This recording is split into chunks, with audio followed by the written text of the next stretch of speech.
As we've already noted, the religion created in Babylon by Nimrod and Semiramis is known as the Mystery Religion, or simply the Mysteries.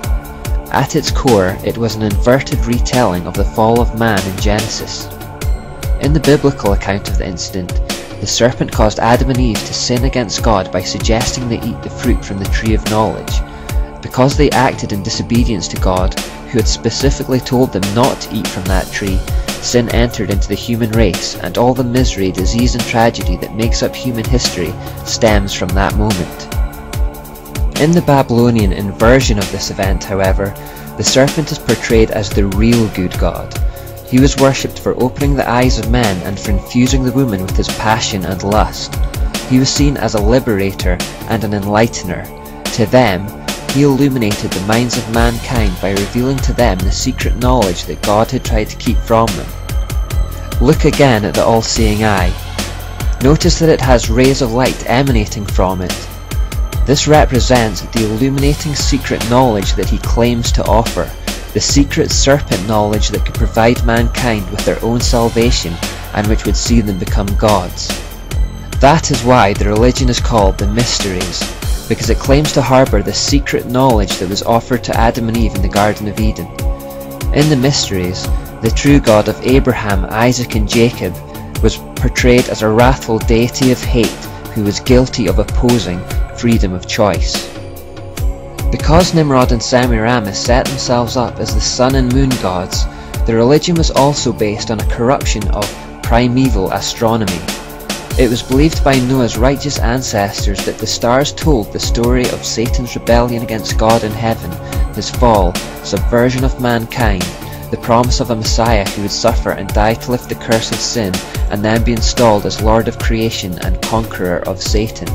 These stories were widely known amongst the people of the time. Semiramis, however, again inverted the story, and so in the mystery version, the stars of the sky told a different story. In the Babylonian version, Satan was depicted as the rightful lord of the universe, whose throne had only temporarily been usurped by God. One day, an Antichrist, a seed of the serpent, would be born of a divine mother, who would become God himself, replace God, and return rulership of the world to the serpent. Semiramis claimed that this was the real, hidden truth concealed within the stories. This corrupt and satanic version is the origin of astrology, which still exists virtually unchanged today. The Babylonians didn't just believe the stars told the story of the universe, they believed you could divine the future of individuals through them as well. If the stars told the story of things that had passed, they could also tell the stories of things to come. They would therefore divide the sky into sections and give meanings to each section on the basis of the stars that are found there. According to the theory, a person's destiny is said to be determined by whatever section or sign he is born under. This is the origin of horoscopes. In times to come, astrology would pass to the empire of ancient Egypt, which is the place we most associate with pyramids today. The sacred mountain pyramids were constructed with certain mathematical relationships to the stars. The Sphinx also has astrological significance. It has the head of a woman, symbolizing Virgo, the Virgin, and the body of a lion, symbolizing Leo. Virgo is the first sign of the zodiac and Leo is the last, so the Sphinx, which literally means joining in Greek, is the meeting point of the zodiac, indicating that the Egyptian priests believed Egypt was the center of the universe. By the time Moses led the Jews out of Egypt in Exodus, astrology had also infected the population in Canaan, which was the land that they were headed towards.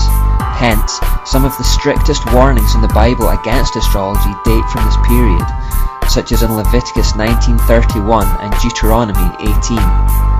The biblical denunciations of astrology identify the practice with demonism or Satanism, in the sense that Satan and his hosts were actually being worshipped in the guise of the signs, planets and stars. And as mentioned previously, the leading lights of the sky, sun and moon, were worshipped in the form of Nimrod and Semiramis. Very significantly, a third leading light was identified in the sky that was 23 times more luminous than the sun, and therefore was considered to be the most important star in the sky. This star is known as the dog star, Sirius, or the morning star, because it's still visible even in the morning light. When allied with the sun and moon, the morning star completes an unholy trinity of lights personified in Satan, Nimrod, and Semiramis. One of the key elements of the mysteries that I also want to emphasize is the hierarchical structure that they contained. The secret illuminating knowledge from the serpent was not to be freely distributed to the unworthy. You would have to become initiated into the religion and then work your way through ascending degrees of revelation and knowledge. This ascension through the levels was considered to be a journey from the darkness of ignorance to the light of knowledge, a process of enlightenment.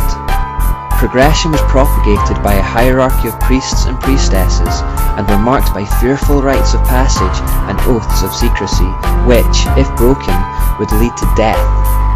Similar oaths of secrecy are sworn today by other hierarchical institutions like the Freemasons and Jesuits, but more about them later. The further along in the process you were, the more enlightened you were considered. The more enlightened you were, the more you could look down your nose at the unenlightened. The hierarchical structure of the mysteries was designed to create inequality amongst men based on what they knew. It can itself be best visualized in the form of a pyramid or ziggurat again, wide at the base and increasingly narrow as you rise through the levels towards the peak. The idea is that there is an average mass of people at the bottom of the pyramid who are ignorant, blind fools, with an increasingly small number of enlightened people towards the top. The very top, the capstone as it were, is Lucifer himself, the giver of light.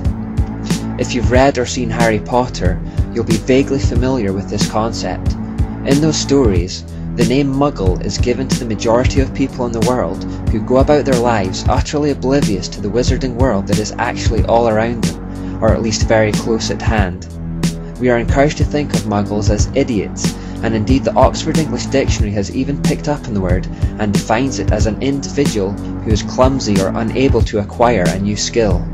Those who were born into a Muggle family but have been awakened to wizardry are called mudbloods, i.e. half-bloods, and this places you on a higher position than a Muggle, but a lower position to those who have centuries of pure wizardry in their ancestry.